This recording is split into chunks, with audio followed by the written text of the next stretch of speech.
Hello everyone दोस्तों, कैसे हैं सब? अच्छे होंगे, परिवार में कुशल मंगल होंगे सब। आपके ओनली स्टडी चैनल में मैं अंकित कुमार आप सब लोगों का स्वागत करता हूं। दोस्तों आज अनुपात समानुपात का लास्ट पार्ट है। आज मैं वो क्वेश्चन कराने वाला हूं दोस्तों, जो मैंने आपको बोला था छोटे से लेवल से लेकर आपको बड़े लेवल तक लेके जाएंगे। मैंने अब तक जितने भी क्वेश्चन कराए हैं, मेरे हिसाब से जितने भी क्वेश्चन मैंने कराए हैं, मैंने प्रत्येक एक टाइप से एक क्वेश्चन कराया। ये नहीं कि मैंने ज्यादा से ज्यादा क्वेश्चन कराया, लेकिन मैं आधा घंटे की वीडियो बनाता हूं तो उसके अकॉर्डिंग मैंने एक टाइप से एक क्वेश्चन कराया है। तो दोस्तों मैं धीरे धीरे आपको लास्ट स्टेज तक लेता गया। आज उसी कड़ी में आज हमारी ये क्वेश्चन है जिन्हें आज मैं कराऊंगा। तो दोस्तों आज देखिए किस प्रकार है क्वेश्चन। इस क्वेश्चन में हमसे बोला है पूरे विश्व में भूमि तथा जल का अनुपात 1:2 है। यदि गोलार्ध में, यदि भाई यह उत्तरी आएगा, यदि उत्तरी गोलार्ध में यह अनुपात 2:3 हो तो दक्षिणी गोलार्ध में भूमि तथा जल का अनुपात क्या होगा। दोस्तों ये वो क्वेश्चन है जिस क्वेश्चन पर बच्चे कंफ्यूज हो जाते हैं, सोचते हैं ये पता नहीं कैसे होगा, क्या होगा, पता नहीं क्या चीज हमारे सामने, क्या चीज क्या आफत आके खड़ी हो गई। सवाल में कुछ नहीं है दोस्तों। इसको मैं दो तरीके से कराऊंगा। इसके करने के दो तरीके हैं। देखिए हमसे दोस्तों एक चीज बताओ, ये हमारी है पृथ्वी, ये हमारी पृथ्वी है यहां पर, ठीक है दोस्तों। इसको मैंने दो पार्टों में विभक्त कर दिया, दो पार्टों में कर दिया।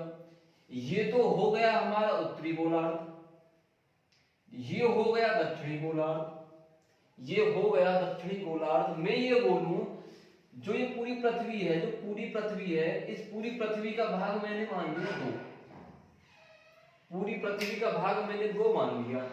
तो क्या मैं ये नहीं कह सकता जो ये एक भाग है और एक ये भाग है? अगर मैं दोनों को जोड़ूं तो टोटल पृथ्वी दो हो गई। एक भाग में तो उत्तरी गोलार्ध हो गया, एक भाग में दक्षिणी गोलार्ध हो गया। अच्छा, अगर मैं इस उत्तरी गोलार्ध की अपने आप में बात करूं, इस उत्तरी गोलार्ध के अपने आप में बात करूं, तो क्या इसमें वाटर और अर्थ का अलग अनुपात होगा? अगर इस दक्षिणी गोलार्ध की बात करूं, इसमें भी वाटर और अर्थ का अपना अलग अनुपात होगा। तो मेरे दोस्तों आप ये बताओ, अगर मैं पूरी पृथ्वी की बात करूं, ये दो भाग टोटल है पृथ्वी का, तो इसका मतलब इसमें भी तो कुछ पूरी पृथ्वी में अपने आप में अर्थ और जल होगा। इस अर्थ का मतलब पृथ्वी का मतलब ये है, मतलब कुछ भाग पे तो जल है और कुछ भाग मतलब उस पर जल नहीं है, खाली है, वो पृथ्वी रहने योग्य है। इस पृथ्वी का वो अर्थ है। दोस्तों उत्तरी गोलार्ध में अपने आप में होगी एक चीज वाटर और पृथ्वी, वाटर और अर्थ। दक्षिणी गोलार्ध में अपने आप में होगी। दोस्तों वही चीज इस सवाल में बोला है। उसने बोला क्या है? पूरे विश्व में भूमि तथा जल का अनुपात, मतलब जो ये पृथ्वी है ना, ये सारी जो पृथ्वी है, ये इसमें वाटर और अर्थ का अनुपात, वाटर और अर्थ का अनुपात 1:2 है। चीज आ रही है समझ में? मतलब कहने का यह है उसका, जो सारी पृथ्वी है, इस सारी पृथ्वी पर 2 लीटर तो जल है, मतलब 2 भाग पर तो जल है और 1 भाग पर पृथ्वी है जो रहने योग्य है। अगर मैं बात करूं टोटल की, तो क्या टोटल 3 भाग नहीं हो गया होगा हमारी पृथ्वी का? हो गया होगा ना। तो दोस्तों देखिए सवाल को करना कैसे है, सवाल को समझना, सवाल को समझना करना कैसे है। देखो ये हो गई हमारी भूमि, ये हो गई हमारी भूमि, ये हो गया जल, ये है पूरी पृथ्वी पर।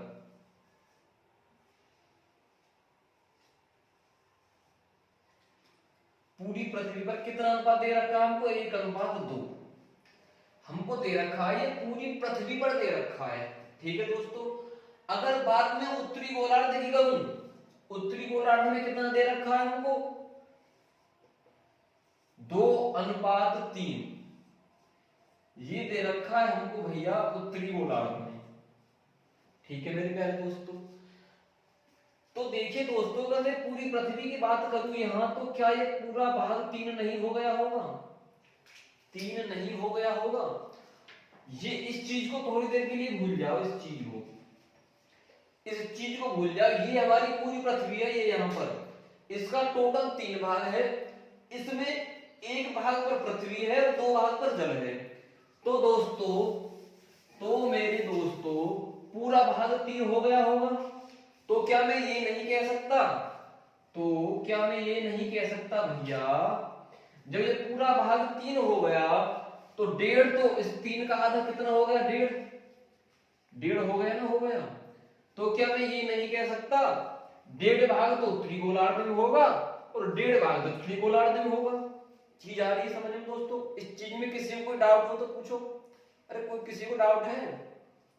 मेरे भैया टोटल भाग तो 3 होगा। अगर मैं इसको 2 पार्टों में विभक्त कर दूं, उत्तरी और दक्षिणी गोलार्ध में, तो एक आधे भाग पर तो उत्तरी गोलार्ध होगा, आधे भाग पर दक्षिणी गोलार्ध होगा, जो कि मैं तुमको पहले चित्र बनाकर दिखा चुका हूं। तो मैं ये नहीं कह सकता पॉइंट से ये पॉइंट हट जाएगा हमारा, तो मैं ये नहीं कह सकता पूरा भाग 30 का होगा। पूरा भाग 30 हो गया ना, हो गया। इस 30 में 15 पर उत्तरी गोलार्ध है, 15 पर दक्षिणी गोलार्ध, आधा हो गया। लेकिन हमको भाग कितना दे रखा है यहाँ पर? 3 दे रखा है, लेकिन है हमारा कितना? 30। 3 दे रखा है लेकिन है कितना हमारा? 30। इसका कितना गुना है? बोलो भैया, 10 गुना है। इसका 10 गुना है, तो ये भी हमारा 10 गुना हो जाएगा, तो ये भी हमारा 10 गुना हो जाएगा। कितना हो जाएगा? 20। ये भी हमारा 10 गुना हो जाएगा, कितना हो जाएगा? 10। ये हो जाएगा हमारा 10। चीजें दोस्तों आ रही है आपकी समझ में? आ रही होंगी दोस्तों। अब ये मेरी पूरी पृथ्वी का भाग निकल आया, मतलब जो पृथ्वी है, पूरी पृथ्वी, उस पर जो भी खाली भूमि है उस पर 10 तो पृथ्वी है और 20 पर जल है। 20 पर जल है। अगर मैं बात उत्तरी गोलार्ध में आकर करूं तो टोटल भाग कितना बन रहा है हमारे यहाँ पर? 5। कितना बन रहा है यहाँ पर हमारा? 5। मतलब 2 पर तो भूमि है और 3 पर जल है, तो टोटल भाग कितना बन गया? 5। लेकिन उत्तरी गोलार्ध में बन कितना रहा है हमारे पास? आप बोलोगे सर जी ये तो 15 बन रहा है, क्योंकि भैया जब मैंने पूरे विश्व की बात की थी तो हमारा 30 बन रहा था, उसके अकॉर्डिंग ये वैल्यू मैंने यहाँ पर रख ली। जब हमारा यहाँ पर ये 5 बन रहा है उत्तरी गोलार्ध में, लेकिन बन कितना रहा है यहाँ पर? 15, तो इसका कितना गुना है? आप बोलोगे सर जी ये तो 3 गुना हो गया। तो क्या ये भी हमारी 3 गुना नहीं हो जाएगी? तो ये भी 3 गुनी हो जाएगी। जब ये 3 गुना होगी तो कितना हो गया? 9। ये कितना हो गया? 6। मेरे प्यारे बच्चों, एक चीज बताओ मुझे, मैं आपसे बोलूं मेरे पास 20 रुपए हैं, इन 20 रुपयों में से भैया मैंने 10 रुपए किसी को दे दिए, मैंने 10 रुपए राम को दे दिए, तो क्या मेरे पास बची वैल्यू नहीं आ जाएगी? या मैं ये कहूं जब मेरे 20 रुपए थे, मेरे पास कुल 20 रुपए थे, मैंने 2 व्यक्तियों को दे दिए, राम और श्याम। अगर मैं यहाँ राम की दे दूं कि मैंने राम को 10 दे दिए, तो क्या हमें श्याम की वैल्यू प्राप्त हो गया? नहीं होगी ऑटोमेटिकली, क्योंकि 20 में से 10 माइनस कर देंगे। आप बोल दोगे यार 10 आपने राम को दे दी, 10 श्याम को दे दिए। वही चीज यहाँ पर है। जब पूरी चीज हमारी ये थी, यहाँ पर भूमि पर जो खाली स्थान था वो 10 था, जल 20 था। इस 10 में से उत्तरी गोलार्ध में 6, तो अगर टोटल हमारा 10 था, इस 10 में से खाली भाग 6 है उत्तरी गोलार्ध में, तो दक्षिणी गोलार्ध में क्या 4 नहीं बचा होगा? बचा होगा ना। अगर मैं बात यहाँ जल की करूं, इस पूरे विश्व में जल कितना है? 20। इस 20 में से उत्तरी गोलार्ध में कितना है? 9। तो क्या भैया दक्षिणी गोलार्ध में 11 नहीं बचा होगा? जब 20 में से मैं 9 माइनस कर दूंगा तो 11 नहीं बचा होगा, यही हमारा आंसर होगा, यही हमारा आंसर होगा। क्या दोस्तों ये चीज समझ में आई आपके? दोस्तों अगर चाहो तो आप इस प्रकार कर सकते हो इस क्वेश्चन को। अगर इस तरीका से आपकी समझ में नहीं आ रहा, तरीका तो ये भी बेस्ट है, लेकिन आपकी समझ में ये तरीका नहीं आ रहा दोस्तों, तो एक और तरीका है आपके लिए उसे करने के लिए। उस तरीका से कैसे करना है वो भी बताता हूं। देखिए दोस्तों उस तरीका से कैसे करना है हमको। मेरे भैया एक चीज बताओ मुझे तुम, एक चीज बताओ मुझे, ये हमारी भूमि है, यहाँ पर ये हमारा जल है, ये कौन सा अनुपात है हमारे? पूरी पृथ्वी का ही है, ये पूरी पृथ्वी का है हमारा। अगर बात में उत्तरी गोलार्ध की करूं, यहाँ पर उत्तरी गोलार्ध की करूं भैया, अगर मैं पूरे विश्व में यहाँ पर कितना अनुपात दे रखा है हमको? भूमि और जल का 1:2। उत्तरी गोलार्ध में हमको कितना दे रखा है? 2:3। यहाँ पूरा कितना हो रहा है हमारा? 3। यहाँ कितना हो रहा है हमारा? 5। थोड़ी जगह, यहाँ 2 हो गया, यहाँ कितना था? 3। यहाँ हमारा बन गया 3 और ये बन गया हमारा 5। इस चीज में तो किसी को कोई दिक्कत नहीं है मेरे दोस्तों। मुझे एक चीज बताओ दोस्तों, मैं आपसे बोलूं भैया, आप अलीगढ़ से दिल्ली के लिए जाओ, आप अलीगढ़ से दिल्ली के लिए जाओ और वहां से फिर वापस लौट के आओ और अलीगढ़ से आगे जाना है आपको, तो क्या आप पहले दिल्ली से वापस लौटकर अलीगढ़ आओगे? अलीगढ़ जाने के बाद तब आप आगे का सफर तय करोगे या नहीं करोगे? मतलब पहले आप जहां थे उस स्थान पर आए, उसके बाद ही तो आप आगे गए। आपको जितना जाना था 2 किलोमीटर, 10 किलोमीटर, 50 किलोमीटर, तो दोस्तों वही कंडीशन कुछ इस सवाल में होने जा रही है। मुझे एक चीज बताओ दोस्तों, यहां पर पूरा भाग कितना है हमारा? 3। यहां पर कितना है? 5।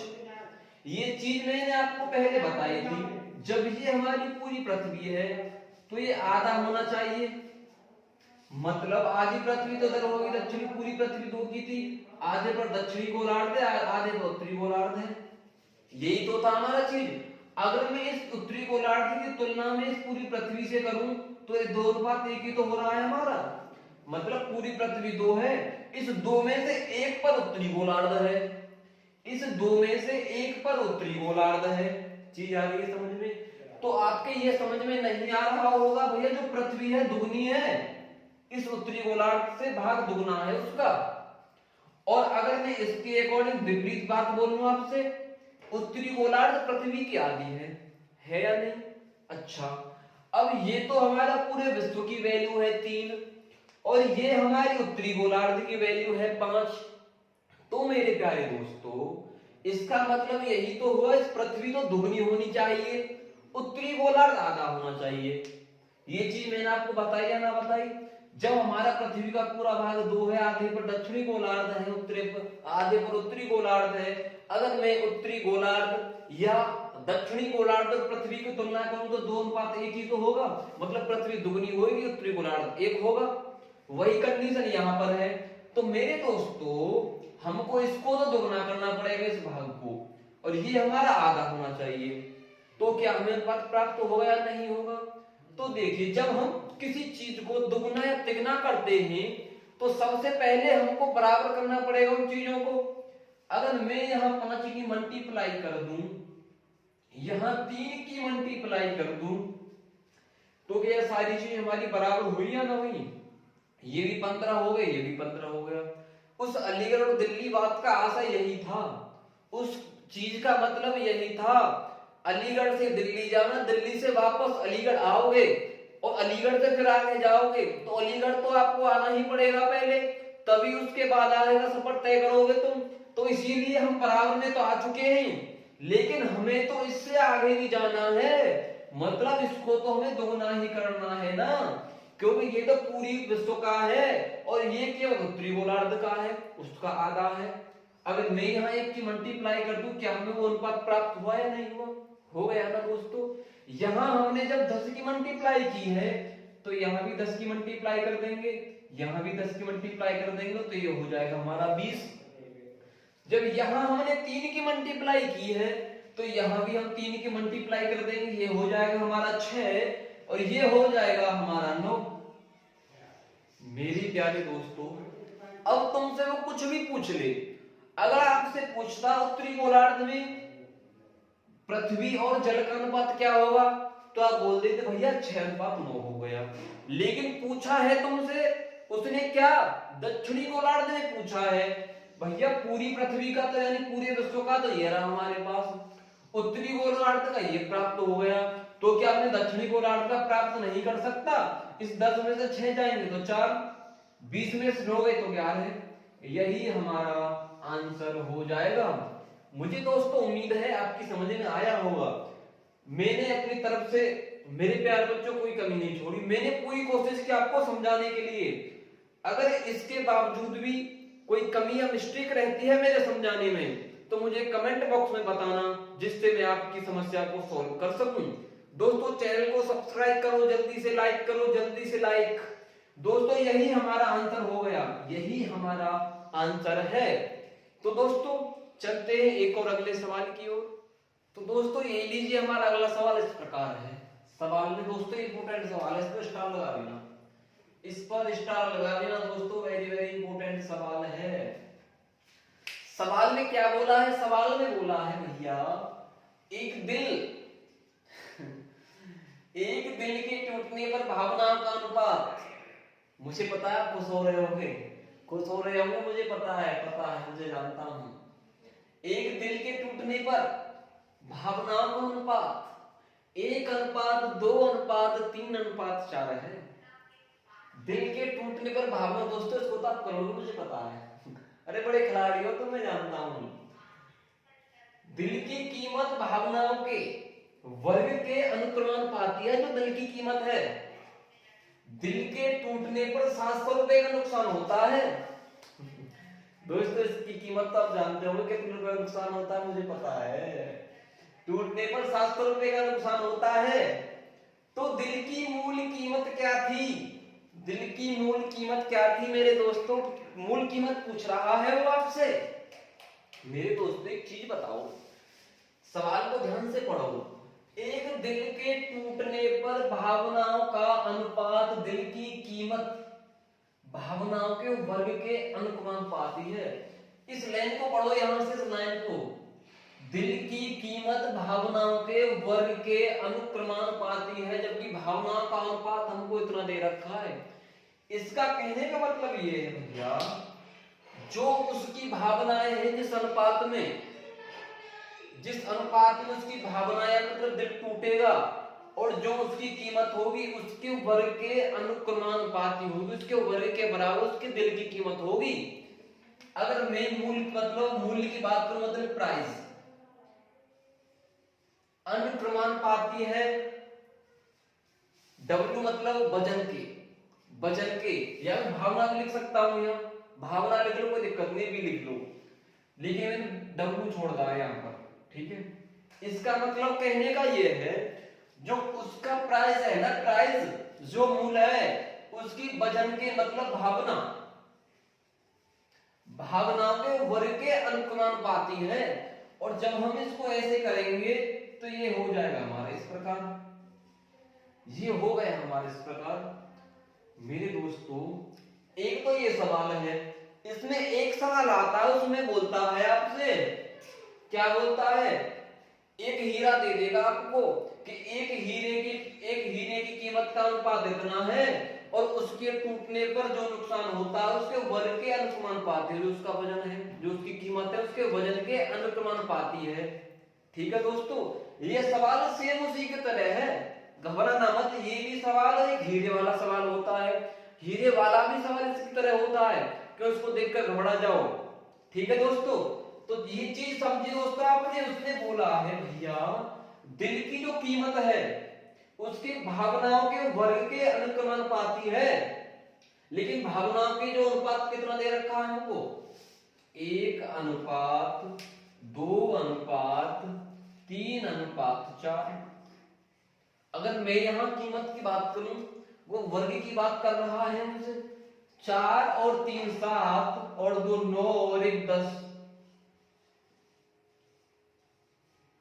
ये हो गया हमारा 100। दोस्तों ये 100 क्यों आया? आप सोचोगे सर जी आपने संपात लगा इसका वर्ग कर दिया 100 लेते तो ट्रे वाली बात हो गई। चीज को समझो, चीज क्या कह रहा है, उस शब्द मतलब शब्द क्या बोल रहा है अपने आप में। मतलब जब तक दिल टूटा नहीं था, जब तक दिल टूटा नहीं था तो उसकी कीमत केवल 100 रुपए थी।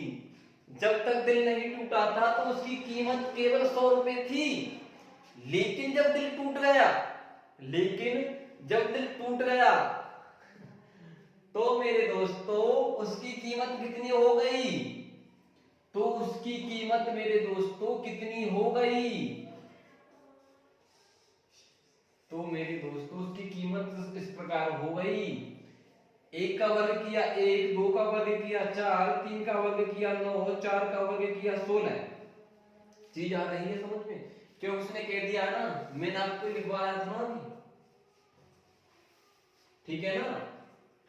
दिल की कीमत भावनाओं के वर्ग के अनुक्रमानुपाती। जब अनुक्रमानुपाती मतलब बराबर किया तो हमारा स्क्वायर हो गया ऊपर। अब हम इसको जोड़ेंगे तो कितना हो गया हमारा? ये हो गया हमारा 4 और 1 5 और 9 14, 10 24 और 6 30। ये तो भैया हमारा 30 बन गया। मतलब जब तक दिल टूटा नहीं था तो कीमत 100 रुपए थी, जब दिल टूट गया तो कीमत भी घट गई उसकी, कितनी हो गई? 30 रुपए। तो कितना बड़ा नुकसान हुआ बताओ। तो मेरे प्यारे दोस्तों तो क्या 70 रुपए की हानि नहीं हुई होगी? पहले दिल की कीमत 100 रुपए और दिल की कीमत 30 रुपए हो गई, तो क्या 70 रुपए कीमत नहीं रही होगी? ठीक है दोस्तों, लेकिन सवाल में क्या बोला है? दिल के टूटने पर 700 रुपए का नुकसान होता है। वो ये कह रहा है 70 का नहीं। आप तो झूठ बोल रहे हो सर जी, 70 का नहीं 700 रुपए का। कितने का? 700 रुपए का नुकसान हुआ। दोस्तों जब 70 का मतलब 700 तो 1 का मतलब कितना होगा? 0 से 0 कैंसिल, और ये हो गया हमारा 10। ये हो गया हमारा 10। 70 का मतलब 700, 70 का मतलब 700 तो 1 का मतलब 10। पूछा क्या है उसने? दिल की मूल कीमत क्या थी? मेरे प्यारे दोस्तों आपसे मूल कीमत पूछे या वास्तविक कीमत पूछे या पहले की कीमत पूछे तो उसका मतलब होगा वो मतलब जो मूल कीमत थी वही पूछता है हमसे। जब 1 का मतलब 10 तो 100 का मतलब कितना होगा मेरे दोस्तों? तो क्या 1000 नहीं रहा होगा? ये तो हमारा आंसर आ गया। आंसर तो भैया हमारा 1000 आ गया। लेकिन उसने मूल कीमत पूछी तो हमने 1000 लिख दिया। अगर आपसे पूछ लेता दिल के टूटने के बाद कीमत क्या रही, मतलब वर्तमान कीमत क्या है, तो वर्तमान कीमत तो भैया हमारी 30 थी, तो ये 10 गुनी हो गई, कितना हो गया? 300 रुपए।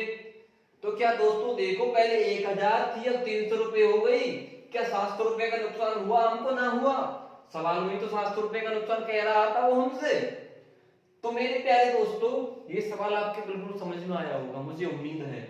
एक बार फिर रिपीट करके दे रहा हूं मेरे दोस्तों। देखो एक दिल के टूटने पर भावनाओं का अनुपात इतना था। दिल की कीमत भावनाओं के वर्ग के अनुपाती है। जो टूटने के बाद जो कीमत है उसके दिल की जो कीमत है टूटने के बाद भावनाओं की, तो उसके वर्ग के अनुपाती मतलब 30 हो गई। पहले 100 थी उसकी कीमत दिल की, अब 30 हो गई टूटने के बाद। तो कितने का नुकसान हो गया? 70 रुपए का। सवाल में बोला है 70 का नहीं 700 रुपए का हुआ है। जब 70 का मतलब 700 तो 1 का मतलब 10, तो 100 का मतलब कितना होगा? 1000। यही हमारा आंसर हो जाएगा।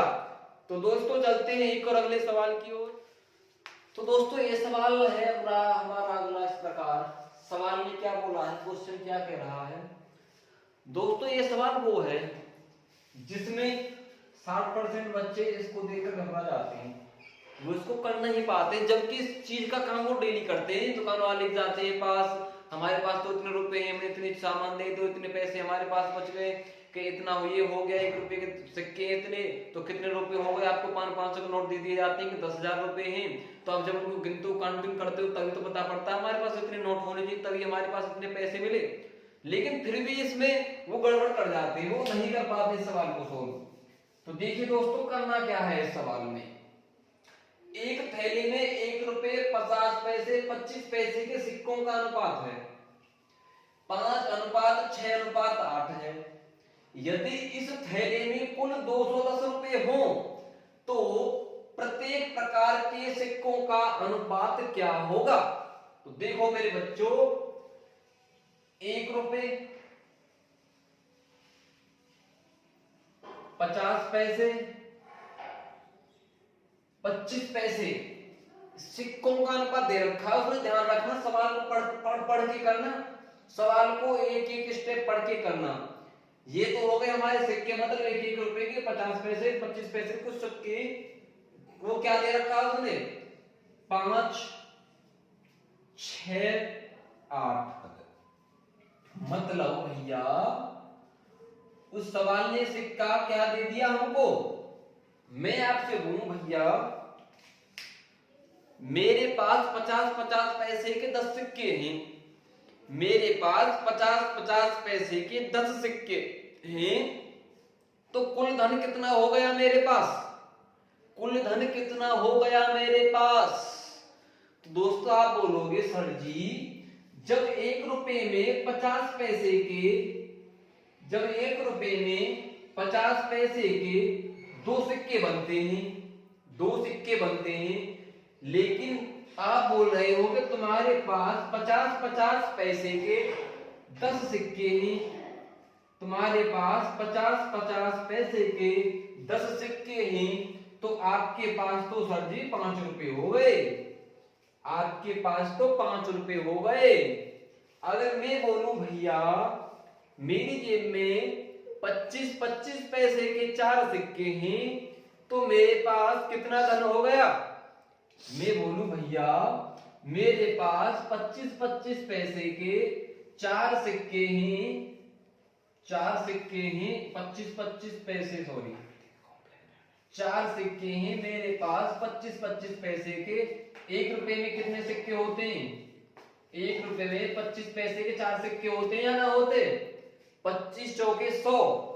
मैंने बोला है मेरी जेब में 25-25 पैसे के 4 सिक्के हैं, तो कितने रुपए हो गए। आप बोलोगे सर जी 1 रुपया हो गया। अगर मैं आपसे बोलता मेरी जेब में 25-25 पैसे के 8 सिक्के हैं, तो कितने रुपए हो गए। तो बोलोगे भैया मैंने बोला मेरी जेब में 25-25 पैसे के 8 सिक्के हैं, तो मेरी जेब में कितने रुपए हो गए। तो आप बोलोगे भैया आपकी जेब में तो 2 रुपए हो गए, आपकी जेब में तो 2 रुपए हो गए। ये चीज तो सब जानते होंगे। अगर ना भी समझते हो, अगर न भी समझते हो तो इसे सॉल्व करना। जैसे 1 रुपए में 50-50 पैसे के कितने सिक्के होते हैं, 2। 1 रुपए में 2 सिक्के होते हैं 50-50 पैसे के। अगर आपको उसने सिक्के दे रखे तो उसकी सिक्के से तुलना करना। मान ले चलो मैंने बोल दिया 50-50 पैसे का 60 सिक्के हैं। जब 1 रुपए में 2 सिक्के, ये कितना गुना है इसका, 2 नहीं है, कितना हो गया 30। तो ये भी हमारा 30 गुना हो जाएगा, ये भी हमारा 30, यानी हम कह सकते हैं 30 रुपए। अगर 50 पैसे में पैसों की संख्या पूछे, मतलब सिक्का दे दे और पैसों की संख्या पूछे, तो उसका बिल्कुल आधा होता है, वो हमारे पास रुपए होते हैं। अगर आपको रुपए दे के रखे 50 पैसे की बात, सिक्का पूछ ले तो उसका दोगुना कर देना, तो उसका दोगुना कर देना। मतलब मेरे पास 20 रुपए हैं, 50-50 पैसे के 20 रुपए हैं, तो सिक्का कितने हो गए 40। अगर मैं बोलूं मेरे पास 50-50 पैसे के 40 सिक्के हैं, तो रुपए कितने हो गए 20। ठीक है दोस्तों, ऐसे 25-25 पैसों के में करना है। 1 रुपए में कितने सिक्के होते हैं 25 पैसे के 4। अगर मैं बोलूं मेरे पास 25-25 पैसे के 100 सिक्के हैं, इसका कितना गुना है 25 गुना, तो रुपए भी हमारे 25 गुने हो जाएंगे, रुपए भी हमारे 25 गुने हो जाएंगे। मतलब अगर आपको पैसा दे के रखे, मतलब रुपए दे के रखे आपको 100 रुपए, और सिक्का पूछ ले, सिक्का पूछ ले तो सिक्का कितने होंगे 25, मतलब 4 का उसमें भाग दे देना। अगर आपसे रुपए पूछ ले पैसा दे तो 4 की मल्टीप्लाई कर देना। अगर बात 20 पैसे की हो तो 1 रुपए में 20 पैसे कितने सिक्के बनते हैं? 5। वही कंडीशन जिस प्रकार से आपने 25 पैसों के लिए की है अप्लाई, वही कंडीशन 20 पैसों के लिए भी अप्लाई होगी। तो देखिए दोस्तों, आते हैं अपने सवाल की ओर, हम अपने क्वेश्चन की तरफ चलते हैं। तो देखिए, ये सिक्का का अनुपात दे रखा है हमको, एक रुपए के 5 सिक्के हैं, तो कितने रुपए हो गए मेरे पास? मेरे पास रुपए कितने हो गए भैया? 5 रुपए। 50 पैसे के 6 सिक्के हैं, 50 पैसे के 6 सिक्के हैं, तो कितने रुपए हो गए? 3 रुपए। 25 पैसे के 8 सिक्के हैं, तो कितने रुपए हो गए भैया मेरे पास? कितने रुपए हो गए? 2। कैसे पता चला भैया? जब 1 रुपए में 4 सिक्के होते हैं, वो कह रहा है 4 नहीं 8 सिक्के हैं, जब ये 2 गुना है तो रुपए भी हमारे 2 गुने हो गए। अगर बाद में 50 पैसे की, तो भैया जब 1 रुपए में 2 सिक्के होते हैं 50 पैसे के, वो कह रहा है 2 नहीं है 6 सिक्के, इसका कितना गुना है? 3 गुना, तो ये भी 3 गुना हो जाएगा, 3 रुपए हो गए। ठीक है दोस्तों, यानी हमने कह सकता हूं 1 रुपए के मेरे पास 5 रुपए, एक सिक्के के 5 रुपए हैं, 50 पैसे के 3 रुपए हैं, 25 रुपए के 25 पैसे के 2 रुपए हैं, तो मेरे पास टोटल धन कितना हो गया? 5 और 3 8 और 2 10, यानी मेरे पास टोटल 10 रुपए हो गए। मेरे पास टोटल 10 रुपए हो गए। लेकिन सवाल में दे रखा है तो यदि इस थैली में 210 रुपए हो, वो कह रहा है भैया 210 रुपए नहीं, 10 रुपए नहीं है, 210 रुपए हैं। जब 10 का मतलब 210 रुपए है, जब 10 का मतलब 210 रुपए है, तो 1 का मतलब 21 रुपए हो गया। 1 का मतलब 21 रुपए हो गया। पूछा क्या है? प्रत्येक प्रकार के सिक्कों का अनुपात ज्ञात करना। मेरे दोस्तों, ज्यादा से ज्यादा बच्चे क्या गलती करते हैं इसमें?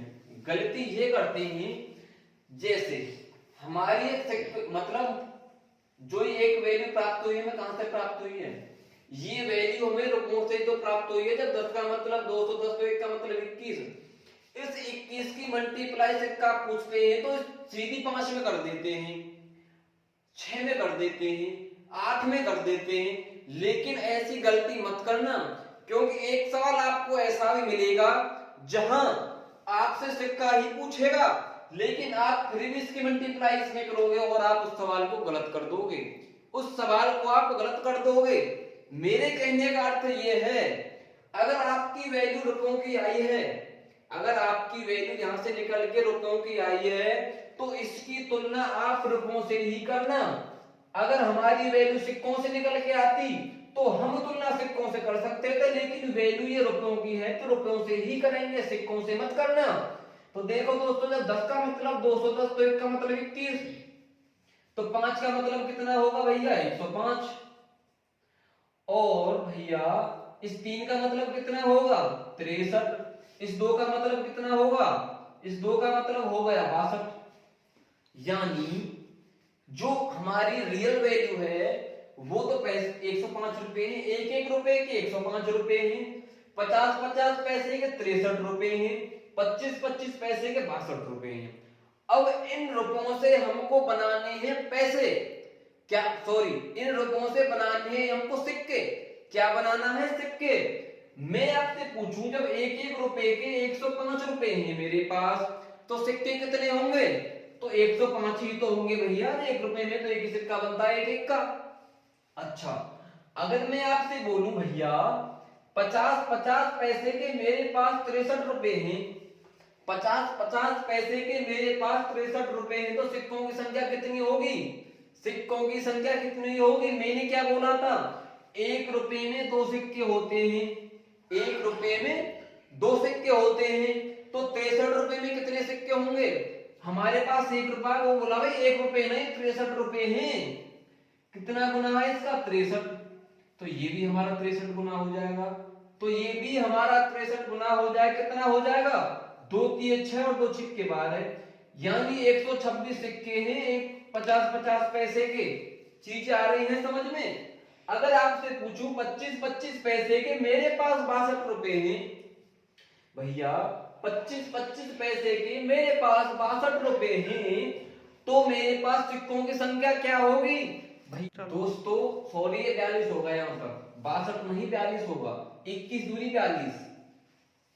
मेरे भैया 25-25 पैसे के 42 रुपए हैं, तो इसमें सिक्के कितने होंगे? मैंने बोला था 1 रुपए में 4 सिक्के होते हैं, 1 रुपए में 4 सिक्के होते हैं। हमारे पास रुपए कितने हैं? 42। वो कह रहा है एक नहीं सर जी, ये तो 42 है। कितना गुना है इसका? 42 गुना। तो सिक्का भी हमारे 42 गुने हो जाएंगे, सिक्का भी हमारे 42 गुने हो जाएंगे। कितना हो गया? 4 दूनी 8, 4 चौक 16, यानी 168। कितने हो गए? 168 सिक्के। दोस्तों चीजें समझ में आई आपके? अरे चीज आई समझ में? कोई डाउट? मेरे भैया 1-1 रुपए के 105 सिक्के, 105 रुपए तो 105 सिक्के हो गए। 50-50 पैसे के 63 रुपए हैं। मैंने बोला था अगर सिक्के पूछे तो दोगुना कर दो, रुपए पूछे तो सिक्कों का आधा कर दो, 126। 25-25 पैसे के 42 रुपए हैं।